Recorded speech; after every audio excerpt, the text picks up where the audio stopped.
กราบสวัสดีทุกคนเด้อวันนี้น้องโดราก็จะไปที่บุญบั้งไฟเนาะผมรู้ว่าแม่นมือมันจะบดน้องโดรากับปติวในหินพันดาวบอกโบลงนะแต่ว่าไปสิไปเบิ่งเนาะกันมีอีกคนหนึ่งมาสิไปนำเนาะกับไปเบิ่งกันเลยว่าเห็นถ่ายรถเมย์ถ่ายนะไปไปนะไปดิไปเดียวไปเดียวอันนี้กันนี่เด็กหมูไปเรื่องไหนกันไปน้ำโอ้หมูม่วงหลายเดี๋ยวมาดูหาหมูม่วงไงเขาบอกนั่นไปเบิ่งกายได้งี้เขาเอาอะไรนี่ก็วันที่11โมเมนต์ไปพี่นาไปจะแห่กันจะแห่คุณเล่นแบบทันก็แห่แบบเหี้ยนะอยู่นี่แหละไปกันเลยไปถึงนี่ดอกไปก่อนเลยโอเค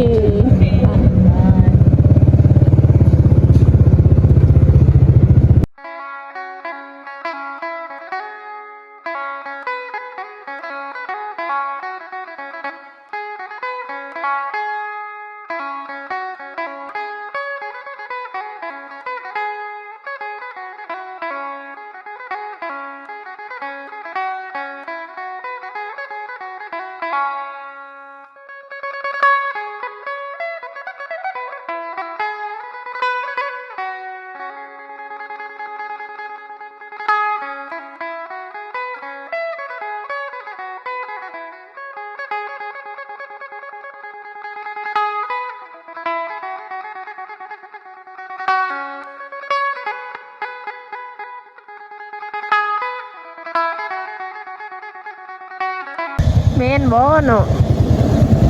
ก็บ่มั่นใจถามเขาเจ้านะคะอันนี้มูบุญบางไทยบ่อยู่บรรทัดอยู่บรรทัดบ่แม่นว่าอยู่โยมราชเฮานี่แต่บ่แม่นเนาะทุกคนอยู่คูนบรรทัด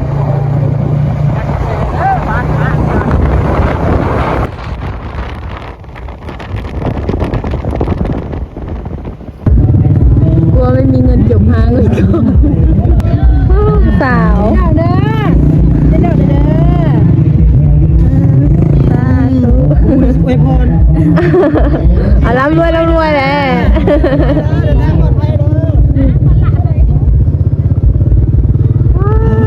ข้างเล็กมาโมหูคือกันเข้าไปรถเข้าไปในวัดเลยโอ้ซึ่งว่ามาวัดแล้วทนนึงเดี๋ยวเขาก็จะเข้าไปเบิ่งเลยเนาะโอ้แบบภายในงานจะปิ่นเนี่ยได้เนาะเดี๋ยวน้องโดรากับน้องปรารถนาจะเข้าไปเบิ่งเนาะไปเลยเข้าไปก่อนเลยเดี๋ยวเขาก็จะเข้าในนี่แหละพูดแต่ยานเถอะวะข้างเล็ก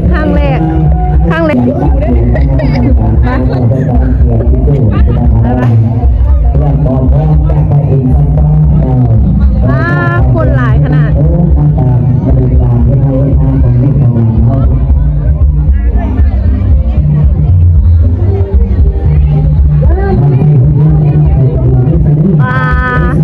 ม้วนขนาดเอาจนแบบว่าเสื้อก็คือแบบเปื้อนไปเลยพวกนี้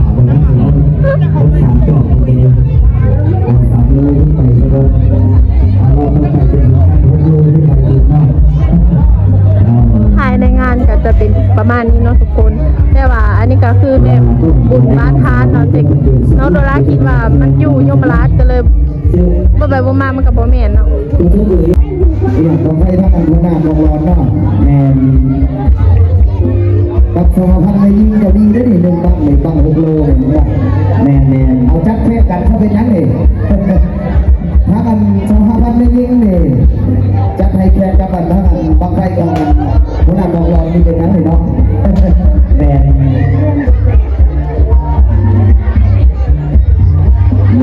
เอา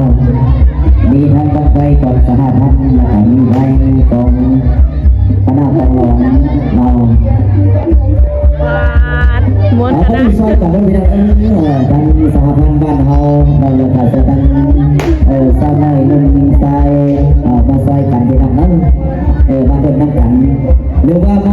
งานบุญบังไฟอาบน้ำที่ตรงไปเป็นที่เรียบร้อยแล้วคนใดที่ว่าอยากมาฟ้อนรับ ใหญ่ขนาดเยอะแยะเลย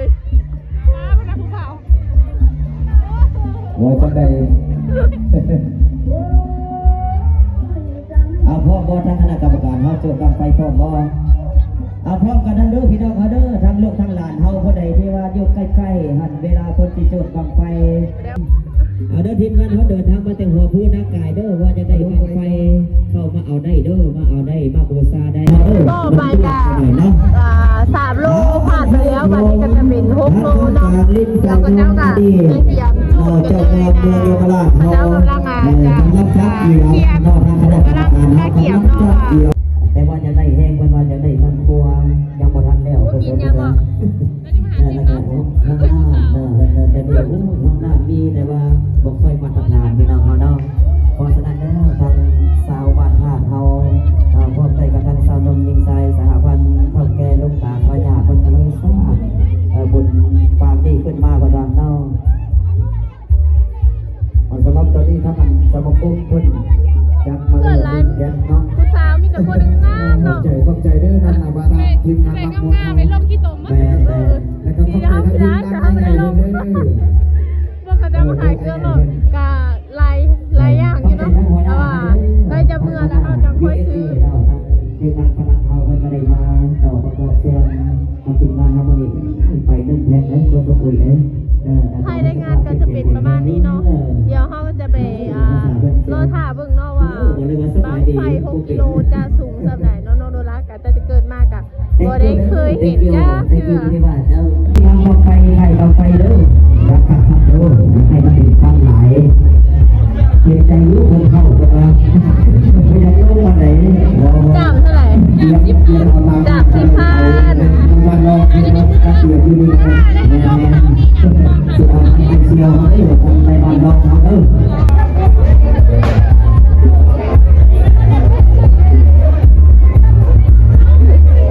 ก ลับไปกลับมากับบนเก่านี่ล่ะ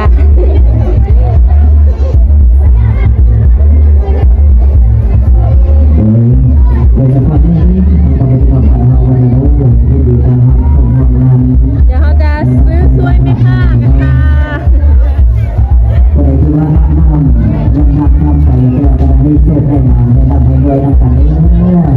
ทุกส่วนเราใช้เองของไม่ดีทำนั้น ใส่ คนที่เอาไว้อยู่ไปว่าก็พอดีเอาไว้ อัน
ได้ทำกองไฟแล้วพี่น้องครับทำกองไฟแล้ว เริ่มหมดกี่โตมา เอาซ่อมเข้าไปมาดิเขาซ่อมเองกองไฟของไหน อยู่ใกล้โดนมาลายแล้วควันมันยุงขนาดไปโอ้ยซอกปานเล็กน้อยแหละนี่มันนี่เดี๋ยวเขาก็จะไปหลอกคนหนึ่ง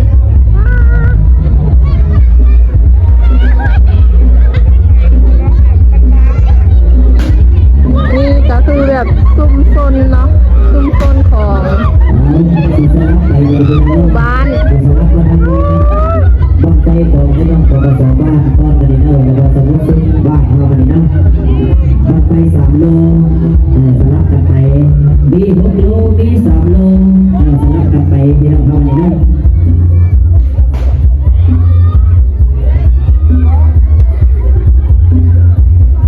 ก็จะซื้อไปฝากคุณแม่เนาะคุณแม่เฝ้ารถก็เลยไปเรียนมานำเนาะเฝ้ารถใกล้ๆนี่แหละเขาก็เลยซื้อมาฝากเปิ่นจากเล็กหน่อยซื้อมาผากตัวเองผากเอาที่ได้หาน้ำปักมือหาไม้มาลิ้นบุญบ้งไฟหรือมาบ่งน้ำบ่งนี่บ่งเสียว้าวกินนะนี่เดี๋ยวเราจะไปสั่นมาปรุงต่อนะคะ หาทางเสียเงินก็เด้อบัดนี้ บางไปเอาดีๆแม่สาวเขาพูดเราไม่สิบว่าห้าก็เลยยกมือนี่อันนี้เป็นการใส่ที่มีเตาปูเรามันจะสีไหนเนี่ย เอาลากเอาบันไดบันตกบันสวยนี่ จะคำเดียวนั่นแหละกับประโยชน์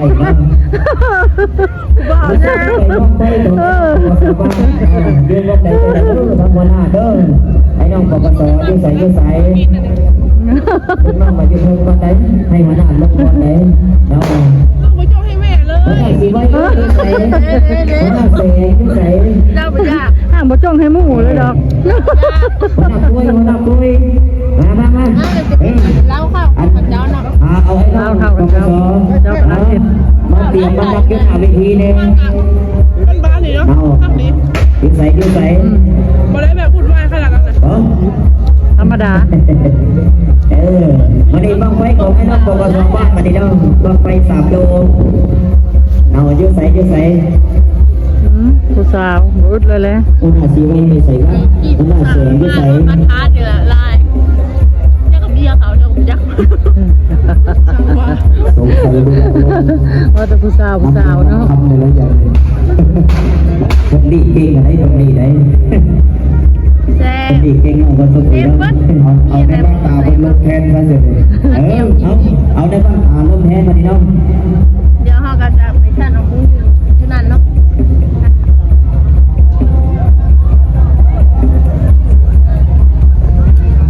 บ่ยากถ่าย ไปฮอดสิได้แล้วก็ยังบ่ยากกินเนาะ ไม่ยิงปืน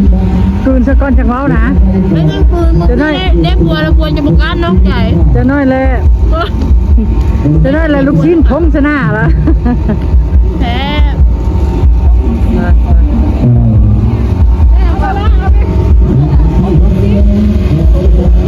6 ลูก 10,000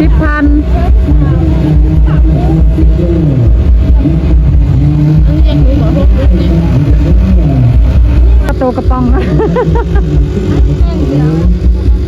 นายยิงอันนี้เขาจะไปยิงอันนี้ เอ้า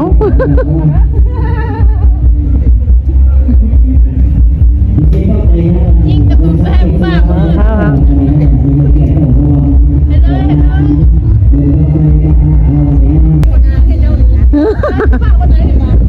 จะได้ผู้บ่าวคนไทย มีตัวผู้บ่าว เลือกเอาเลยดำแดงน้ำห่อนเลย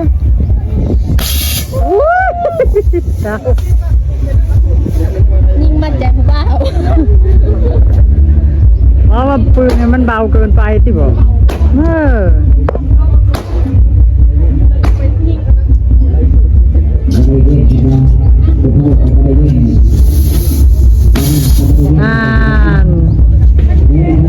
อันนั้น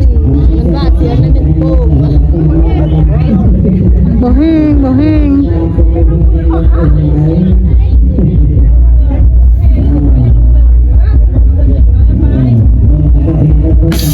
อันเด้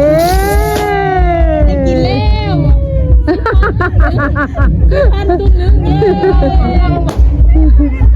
หมดลม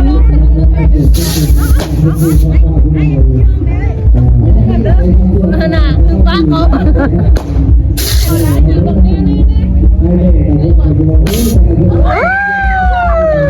กือบ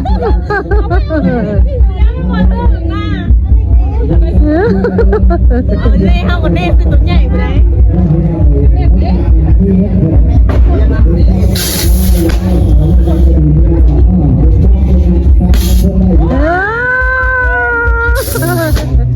มันแม่นวะ แล้ว เกือบได้สติงนะพอสิได้ซื้อดู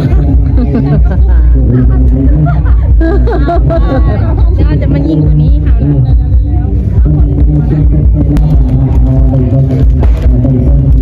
คือกับตัวโดราเลยกับตุ๊กตานะ จะไม่ได้กินข้าวกินน้ำเงี้ยวกับเงี้ยวเลยฉี่ก็ไม่ฉี่นะคะ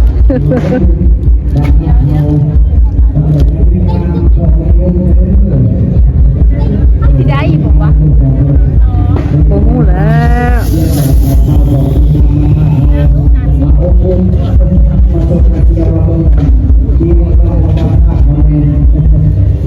มันเคยพลาด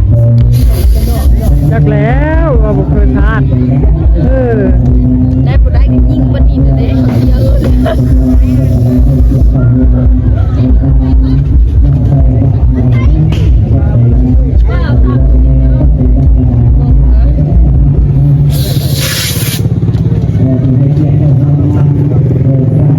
อันนี้ ปันนั่นน่ะมันดอก หมดได้แล้ว เอาอีบ้านนึงนี่ย่านี่ว่า หมดเงินเท่านั้นใช่ไหมเรายิงแบบธรรมดานะแบบได้ยุสลา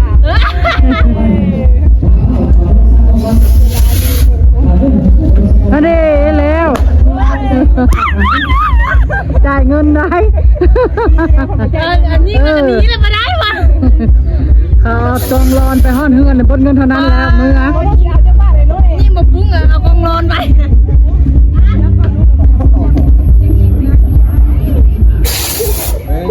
เป็นตะบุกเอาให้ปันไหนนี่จะปันนี้เ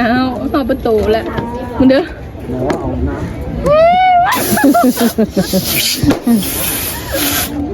เอาไปได้กดเงินมาน่ะ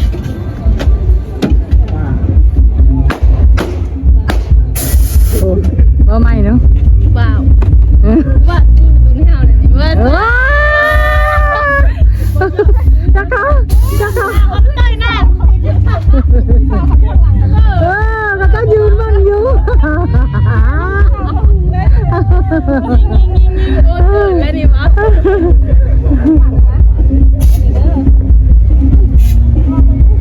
ปันอีกแล้วลองมาดูลองอีกลองอะไร ยิงเบิ้ลได้ละหันเบิ้ลซ้ายอีกเบิ้ลซ้ายเป็นเบิ้ลขวาพ้น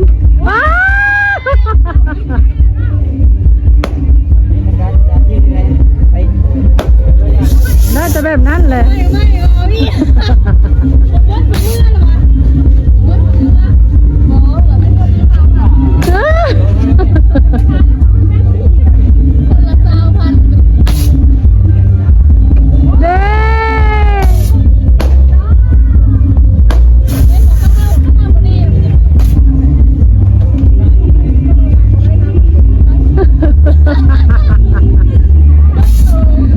สรุปแล้วก็พาเดี๋ยวมายิงมากุ้งโป้งนี่ไม่ได้กินอย่างเนาะ